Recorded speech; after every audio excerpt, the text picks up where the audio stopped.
God and the fall of the elders, man's creator. When God had thought through the consequence of creating free immature beings in his kingdom, he could not know his creatures' choices, as that would be a consequence of being omniscient. God therefore closed his ability to see into the future, otherwise his beings would not have full freedom to choose their path forward. So not only is free will a gift to his children, but also a natural obstacle to God's omniscience. For millions of years God's children lived only in contact with the light and the world of light. God shielded them all from the darkness until the day when God deemed them mature enough to be able to cope with an encounter with the darkness without falling for it. But it had to be at a time which God deemed to be right so that the foundation of his being's continued development was the best possible. The power and attraction of darkness was well known to God when his thought and will, for an enormously long time, had fought their way to a fusion in the light, away from the pulling power of darkness.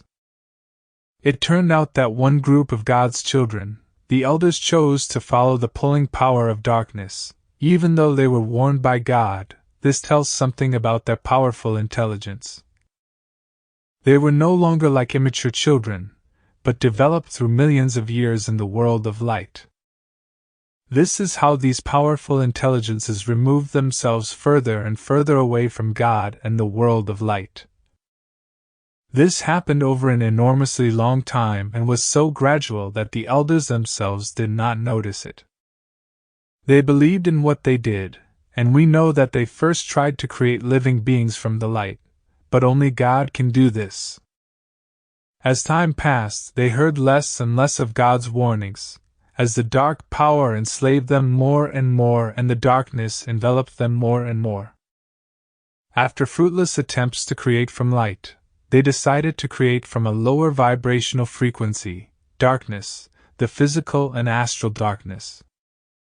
And thereby they laid the foundation for the physical part of humanity's existence, and by their creation attempt with the darkness, they freed the darkness that destroyed the light world God had formed outside the globe, and the life principle of darkness merged and fertilized the life germs God had placed in the globe's light envelopment, and the earth's first life arose. This was millions of years before man was created by the elders. See more detail about this in the chapter Overall and Final Overview in the work Toward the Light.